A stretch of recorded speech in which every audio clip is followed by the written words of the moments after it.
നമ്മൾ കർക്കിടക മാസമായിട്ട് കർക്കിടക സ്പെഷ്യൽ ആയിട്ടുള്ള റെസിപ്പികളൊക്കെ ചെയ്യണ്ടേ. കുറെ റെസിപ്പികളൊന്നും ഇല്ല കേട്ടോ, 1-2 റെസിപ്പികളൊക്കെ ഉള്ളൂ. കഴിഞ്ഞ വർഷം നമ്മൾ കർക്കിടക സ്പെഷ്യൽ ചെയ്തതായിരുന്നു നമ്മുടെ മരുന്ന് കഞ്ഞി അല്ലെങ്കിൽ കർക്കിടക കഞ്ഞി. അപ്പോൾ ഈ പ്രാവശ്യം എന്ന് വെച്ചിട്ടുണ്ടെങ്കിൽ എല്ലാവർക്കും എളുപ്പത്തിൽ ഉണ്ടാക്കാൻ പറ്റിയ ഒരു കഞ്ഞിയാണ് നമ്മൾ ഉണ്ടാക്കുന്നത്. നമ്മുടെ ഉലുവക്കഞ്ഞി. ഉലുവക്കഞ്ഞിക്ക് ആവശ്യമായിട്ടുള്ള ഇൻഗ്രീഡിയൻസ് എല്ലാവരുടെയും വീട്ടിലുള്ളതാണ്. കർക്കിടക കഞ്ഞി അല്ലെങ്കിൽ മരുന്ന് കഞ്ഞി എന്ന് പറയുമ്പോൾ നമ്മൾ കുറച്ച് ഇൻഗ്രീഡിയൻസ് പുറമേ നിന്ന് കളക്ട് ചെയ്താലേ നമുക്കത് ഉണ്ടാക്കാൻ പറ്റുള്ളൂ. ആ ഒരു വ്യത്യാസമുള്ളൂ. പക്ഷെ ഏറ്റവും ഹെൽത്തിന് നല്ലത് നമ്മൾ ആ ഒരു മരുന്ന് കഞ്ഞി തന്നെ ഉണ്ടാക്കി കഴിക്കുന്നതാണ്. പിന്നെ അതിന് പറ്റിയില്ല എന്നുണ്ടെങ്കിൽ നമുക്ക് ഈ ഒരു ഉലുവക്കഞ്ഞി ആണെങ്കിലും ഉണ്ടാക്കാം. രണ്ടും ശരീരത്തിന് ഗുണം തരുന്നത് തന്നെയാണ്. ഉലുവയുടെ ഗുണങ്ങൾ എല്ലാവർക്കും അറിയാവുന്നതാണ്. നമ്മൾ ഉലുവയെക്കുറിച്ചുള്ള ഒരു വീഡിയോ തന്നെ നേരത്തെ ചെയ്തിട്ടുണ്ട്.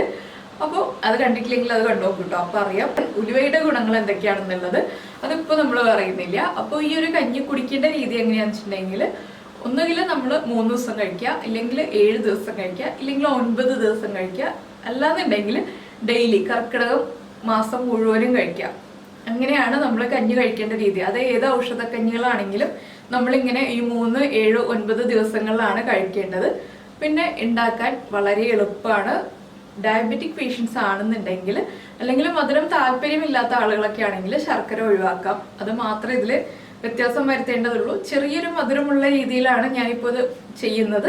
എന്താണെന്ന് വെച്ചാൽ എപ്പോഴും ഉലുവയാവുമ്പോൾ കയ്പുണ്ടാവോ എന്ന് എല്ലാവർക്കും ഒരു ഡൗട്ട് ഉണ്ടാവും.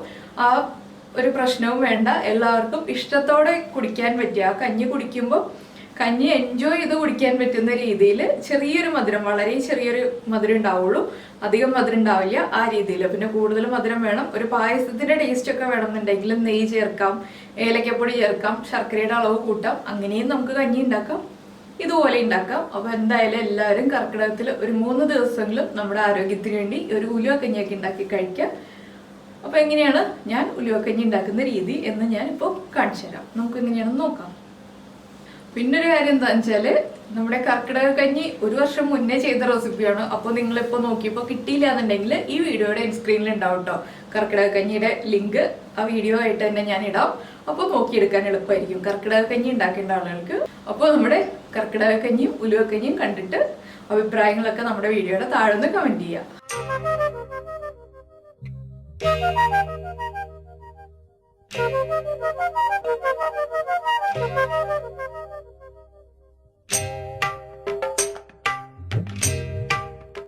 നമുക്ക് നമ്മുടെ ഉലുവക്കഞ്ഞി ഉണ്ടാക്കുന്നതിന് ആവശ്യമായിട്ടുള്ള ഇൻഗ്രീഡിയൻസ് നോക്കാം. നമ്മളിപ്പോൾ 1 കപ്പ് ഉണക്കലരി എടുത്തിട്ടുണ്ട്. ഉണക്കലരിക്ക് പകരം പച്ചരി ആണെങ്കിലും യൂസ് ചെയ്യാം, പക്ഷേ ടേസ്റ്റ് കൂടുതൽ ഉണക്കലരിക്കായിരിക്കും. അതുപോലെ തന്നെ 1/4 കപ്പ് ഉലുവ എടുത്തിട്ടുണ്ട്. തേങ്ങയുടെ 1/4 പാലും 2/2 പാലും എടുത്തിട്ടുണ്ട്. ഇത് ഒരു തേങ്ങയിലേക്ക് 3/4 കപ്പ് വെള്ളം ചേർത്തിട്ടാണ് 1/4 പാൽ എടുത്തിട്ടുള്ളത്. അതുപോലെ തന്നെ ആ തേങ്ങയിലേക്ക് തന്നെ 1.5 കപ്പ് വെള്ളം ചേർത്തിട്ട് 2/2 പാലും പിഴിഞ്ഞെടുത്തിട്ടുണ്ട്. പിന്നെ ഒരു 100 ഗ്രാം ശർക്കര എടുത്തിട്ടുണ്ട്. ഇത് ഓപ്ഷണലാണ്. മധുരം താല്പര്യം ഉണ്ടെങ്കിൽ മാത്രം ശർക്കര ആഡ് ചെയ്യാം, ഇല്ലെങ്കിൽ ആഡ് ചെയ്യേണ്ട ആവശ്യമില്ല. അപ്പോൾ ഡയബറ്റിക് പേഷ്യൻസിനൊക്കെ ആണെങ്കിൽ ശർക്കര ആഡ് ചെയ്യണം എന്നില്ല. പിന്നെ ചെറിയൊരു മധുരം താല്പര്യം ഉണ്ടെങ്കിൽ ഒരു 25-50 ഗ്രാം ശർക്കര ഒന്ന് മെൽറ്റ് ചെയ്ത് ചേർക്കാം. അതൊക്കെ നമ്മുടെ താല്പര്യം അനുസരിച്ച് ആഡ് ചെയ്യുക. അപ്പോൾ ഈ ഉലുവ നമ്മൾ തലേ ദിവസം സോക്ക് ചെയ്ത് വയ്ക്കുക. ഇപ്പോൾ രാവിലെയാണ് കഞ്ഞി ഉണ്ടാക്കുന്നതെങ്കിൽ രാത്രി സോക്ക് ചെയ്ത് വയ്ക്കുക. വൈകിട്ട് രാത്രിത്തേക്കാണ് കഞ്ഞി ഉണ്ടാക്കുന്നതെങ്കിൽ നമ്മൾ രാവിലെ തന്നെ ഉലുവ വെള്ളത്തിലിട്ട് വയ്ക്കുക. മിനിമം 8 മണിക്കൂർ സോക്ക് ചെയ്യുക. അരി സോക്ക് ചെയ്യണം എന്നില്ല, സോക്ക് ചെയ്താലും കുഴപ്പമൊന്നുമില്ല, അതെങ്ങനെയായാലും കുഴപ്പമൊന്നുമില്ല. അപ്പോൾ സോക്ക് ചെയ്യുന്നുണ്ടെങ്കിൽ 1 മണിക്കൂർ വരെ മാക്സിമം സോക്ക് ചെയ്താൽ മതി. പിന്നെ പച്ചരി ആണെങ്കിൽ ഒട്ടും തന്നെ സോക്ക് ചെയ്യേണ്ട ആവശ്യമില്ല, അല്ലാതെ തന്നെ കുക്കായി കിട്ടും. അപ്പോൾ ആദ്യം നമുക്ക് ഈ ഉലുവ കുക്ക് ചെയ്തെടുക്കാം. ഇപ്പോൾ ഞാൻ ഉലുവ സോക്ക് ചെയ്തത് നമ്മുടെ കുക്കറിലേക്ക് മാറ്റാൻ പോവാണ്. കുക്കറിൽ 1 വിസിൽ വരുന്നത് വരെ കുക്ക് ചെയ്തെടുക്കുകയാണെങ്കിൽ ഉലുവ വേഗം തന്നെ കുക്കായി കിട്ടും. ഇല്ലെങ്കിൽ നമ്മൾ വേറെ പാത്രങ്ങളിലൊക്കെ വെച്ചിട്ട് കുക്ക് ചെയ്യുകയാണെങ്കിൽ കുറച്ചധികം സമയം കുക്ക് ചെയ്യേണ്ടി വരും. അപ്പോൾ ഈ ഉലുവയുടെ മുകളിൽ നിൽക്കുന്ന രീതിയിൽ നമ്മൾ വെള്ളം ചേർക്കുക. കൂടുതൽ വെള്ളം വേണ്ട, എന്താണെന്ന് വെച്ചാൽ നമുക്ക് തേങ്ങാപ്പാൽ ചേർക്കാനുള്ളതാണ്. അപ്പോൾ ഇത് 1 വിസിൽ വരുന്നത് വരെ കുക്കാവട്ടെ. അപ്പോൾ ഇതാ നമ്മുടെ കുക്കർ പ്രഷറൊക്കെ പോയി നമുക്ക് തുറക്കാം. അപ്പോൾ കണ്ടോ ഉലുവ നന്നായിട്ട് കുക്കായിട്ടുണ്ട്. നമുക്കിതിലേക്ക് ഇനി ഉണക്കലരി ചേർക്കാം കേട്ടോ. ഞാനിപ്പോൾ ഉണക്കലരി 1 മണിക്കൂർ കൊണ്ട് വെള്ളത്തിൽ സോക്ക് ചെയ്ത് വെച്ചിട്ടുണ്ട്. അപ്പോൾ എന്താണെന്ന് വെച്ചാൽ ഉണക്കലരി എടുക്കുമ്പോൾ പ്രത്യേകിച്ച് നമ്മൾ ശ്രദ്ധിക്കേണ്ട ഒരു കാര്യം എന്താണ്, എന്നുണ്ടെങ്കിൽ ഒരു 4-5 പ്രാവശ്യം വാഷ് ചെയ്തെടുക്കുക. ഈ അരിയുടെ കുറച്ച് കളറൊക്കെ പോവും, അതുകൊണ്ടാണ് 4-5 പ്രാവശ്യം വാഷ് ചെയ്തെടുക്കുക എന്ന് പറയുന്നത്. പിന്നെ നമ്മുടെ നുറുക്ക് അരിയില്ലേ, എന്താ പറയുന്നത്, നുറുക്കിയിട്ടുള്ള ഉണക്കലരി, നുറുക്കലരി അല്ല,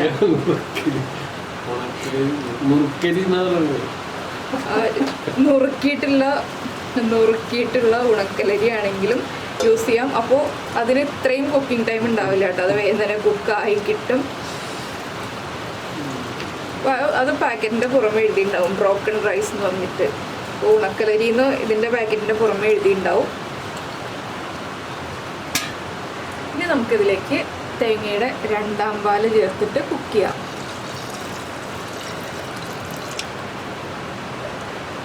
ഇത് നമ്മൾ അരി സോക്ക് ചെയ്തിട്ടില്ല എന്നുണ്ടെങ്കിൽ 2 വിസിൽ വരുന്നത് വരെ കുക്ക് ചെയ്യാം. അരി സോക്ക് ചെയ്തതാണെന്നുണ്ടെങ്കിൽ 1 വിസിൽ വരുന്നത് വരെ കുക്ക് ചെയ്യാം. അപ്പോൾ തന്നെ അരി കുക്കായി കിട്ടും. ഈ സമയത്ത് ഞാനിപ്പോൾ നമ്മുടെ ശർക്കര ഒരു 1/2 കപ്പ് വെള്ളം ചേർത്ത് മെൽറ്റ് ചെയ്തെടുത്തിട്ടുണ്ട്. 1 സ്ട്രിങ് കൺസിസ്റ്റൻസി ഒന്നും ആവണ്ട. അപ്പോൾ ഇനി ഈ അരിയും കൂടി കുക്കാവട്ടെ 1 വിസിൽ വരുന്നത് വരെ. അപ്പോൾ നമ്മുടെ കുക്കർ 1 വിസിൽ വന്നു. അപ്പോൾ കംപ്ലീറ്റ് പ്രഷർ പോയിട്ടുണ്ട്. ഇപ്പോൾ നമ്മുടെ അരി കുക്കായിട്ടുണ്ട്. നമുക്കിതിലേക്ക് തേങ്ങാപ്പാൽ ആഡ് ചെയ്യാം കേട്ടോ. എന്താണെന്ന് വെച്ചാൽ ഒട്ടും തന്നെ തേങ്ങാപ്പാലില്ല, നന്നായിട്ട് വറ്റിക്കഴിഞ്ഞു. വീണ്ടും ഞാൻ ഫ്ലെയിം ഓൺ ചെയ്യാണ്. അപ്പോൾ ആദ്യം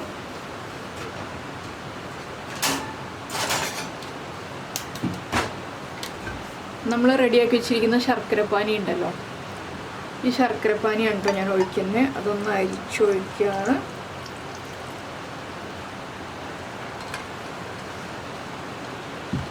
അതിൻ്റെ കൂടെ തന്നെയാണ് നമ്മൾ തേങ്ങയുടെ പാല്, ഇത് 2ാം പാല് തന്നെയാണ് ആഡ് ചെയ്യുന്നത്. അപ്പോൾ ഡയബറ്റിക് പേഷ്യൻസ് ആണ് ശർക്കരപ്പാനി താല്പര്യമില്ല എന്നുണ്ടെങ്കിൽ ഈ സമയത്ത് 2ാം പാല് ചേർത്ത് ഒന്ന് ഇളക്കി മിക്സ് ചെയ്യുക. അതുപോലെ തന്നെ ആവശ്യത്തിന് ഉപ്പും ചേർക്കുക.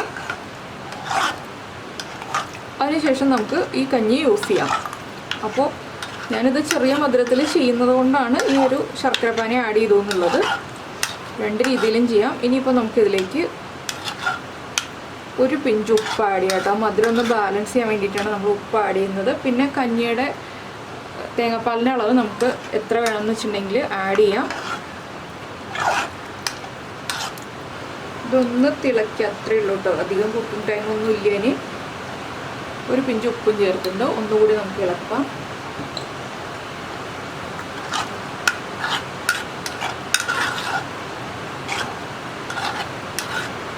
ഇപ്പോൾ 2 വിസിൽ വരുന്നത് വരെ അരി സോക്ക് ചെയ്തിട്ടാണ് നമ്മൾ കുക്ക് ചെയ്യുന്നതെങ്കിൽ വല്ലാതെ അങ്ങ് ഉടഞ്ഞു കൂട്ടാം. അങ്ങനെ ഒരു പ്രശ്നമുണ്ട്. അതുകൊണ്ടാണ് ഞാൻ സോക്ക് ചെയ്തിട്ടുള്ള രീതിയും സോക്ക് ചെയ്യാത്ത രീതിയും പറഞ്ഞത്.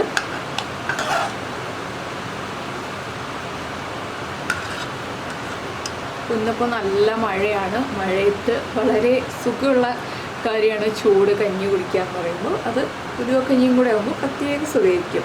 എന്താണെന്ന് വെച്ചാൽ ഉലുവക്കഞ്ഞി കഴിക്കേണ്ട രീതി നമ്മളിപ്പോൾ ഒരു 3 ദിവസം കഴിക്കാം, ഇല്ലെങ്കിൽ 7 ദിവസം കഴിക്കാം, ഇല്ലെങ്കിൽ 9 ദിവസം കഴിക്കാം. അങ്ങനെ ഒറ്റയായിട്ടുള്ള ദിവസങ്ങളിലാണ് ഉലുവക്കഞ്ഞി കഴിക്കാറുള്ളത്.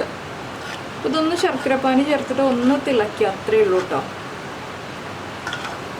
ഇതുണ്ടോ, ചെറിയ തിളയൊക്കെ വന്ന് തുടങ്ങി. ഇനിയിപ്പോൾ ഞാൻ ഫ്ലെയിം കുറച്ചിട്ട് നമ്മൾ എടുത്തു വെച്ചിരിക്കുന്ന 1ാം പാല് ചേർക്കുകയാണ്, കട്ടിപ്പാല്.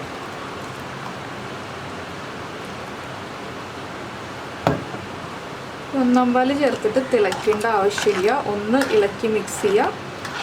ഒന്ന് പാല് ചൂടാവണം, അത്രയേ ഉള്ളൂ കേട്ടോ. ഇത് ഇരിക്കുമ്പോൾ കുറുകി വരും. അപ്പോൾ വല്ലാണ്ട് കുറുകി പോവുകയാണെന്നുണ്ടെങ്കിൽ നമുക്ക് വീണ്ടും തേങ്ങാപ്പാൽ ആഡ് ചെയ്ത് കൊടുക്കാം. അപ്പോൾ നമ്മൾ തേങ്ങാപ്പാൽ എടുത്ത് വയ്ക്കുമ്പോൾ കുറച്ച് കൂടുതലായിട്ട് എടുത്ത് വയ്ക്കുക. അപ്പോൾ ഇതിൽ നിന്ന് നന്നായിട്ട് ആവി വരുന്നുണ്ട്. ഇത്രയും മതി. ഞാനിപ്പോൾ ഫ്ലെയിം ഓഫ് ചെയ്യാണ്. ഇതിലേക്ക് ഏലക്കപ്പൊടി ചേർക്കാം, ജീരകപ്പൊടി ചേർക്കാം, അതൊക്കെ നമ്മുടെ ചോയ്സാണ്. നെയ്യ് ചേർക്കണം എന്നുണ്ടെങ്കിൽ നെയ്യ് ചേർക്കാം. ഞാനിപ്പോൾ ഇതൊന്നും ചേർക്കുന്നില്ല. സാധാരണ നമ്മൾ പണ്ടൊക്കെ ഉലുവക്കഞ്ഞി ഉണ്ടാക്കുമ്പോൾ ഇതൊന്നും ചേർക്കാറില്ല. ഇപ്പോഴാണ് ഈ ഏലക്കപ്പൊടി ജീരകപ്പൊടിയൊക്കെ ചേർക്കുന്നത്. അപ്പോൾ ഇനി നമുക്കിതൊരു സെർവിംഗ് ബൗളിലേക്ക് മാറ്റാം, സെർവ് ചെയ്യുക. ഇത്രയുള്ള പരിപാടി കേട്ടോ. വളരെ ഈസിയാണ്. നമ്മുടെ കർക്കിടക കഞ്ഞി വെച്ച് നോക്കുമ്പോൾ വളരെ ഈസി ആയിട്ട് ചെയ്യാം. എന്താണെന്ന് വെച്ചാൽ കർക്കിടക കഞ്ഞി ചെയ്യുമ്പോൾ കുറച്ച് പ്രോസസ്സ് ഉണ്ട്. നമ്മൾ ആ ഒരു പച്ചമരുന്നുകളൊക്കെ പിഴിഞ്ഞെടുത്ത് കുറച്ച് സമയം എടുത്തിട്ടേ നമുക്ക് കഞ്ഞി റെഡിയാക്കാൻ പറ്റുള്ളൂ. ഇതാകുമ്പോൾ വേഗം തന്നെ റെഡിയാക്കി എടുക്കാം. അപ്പോൾ എന്തായാലും ഞാനിതൊരു സെർവിങ് ബൗളിലേക്ക് മാറ്റട്ടെ. അപ്പോൾ നിങ്ങൾക്ക് ഈ വീഡിയോ ഇഷ്ടമായി എന്നുണ്ടെങ്കിൽ ഉടനെ തന്നെ ഒന്ന് ലൈക്ക് ചെയ്തോളൂ. അതുപോലെ നമ്മുടെ ചാനൽ ആദ്യമായിട്ടാണ് കാണുന്നതെങ്കിൽ ഒന്ന് സബ്സ്ക്രൈബ് ചെയ്യുക. സബ്സ്ക്രൈബ് ചെയ്യുന്നതിനോടൊപ്പം തന്നെ സബ്സ്ക്രൈബ് എന്ന ബട്ടൻ്റെ തൊട്ട് റൈറ്റ് സൈഡിലുള്ള ബെല്ലൈക്കണും കൂടെ ഒന്ന് ക്ലിക്ക് ചെയ്യുക. അപ്പോൾ ഞാൻ എല്ലാ ദിവസവും വീഡിയോ അപ്ലോഡ് ചെയ്യുമ്പോൾ നിങ്ങൾക്ക് നോട്ടിഫിക്കേഷൻ വരും. അപ്പോൾ എന്തായാലും എല്ലാവരും കർക്കിടകത്തിൽ ഉലുവക്കഞ്ഞിയൊക്കെ ഉണ്ടാക്കി കഴിക്കുക. നമുക്ക് നമ്മുടെ അടുത്ത റെസിപ്പിയുമായിട്ട് അടുത്ത ദിവസം കാണാം. ബൈ.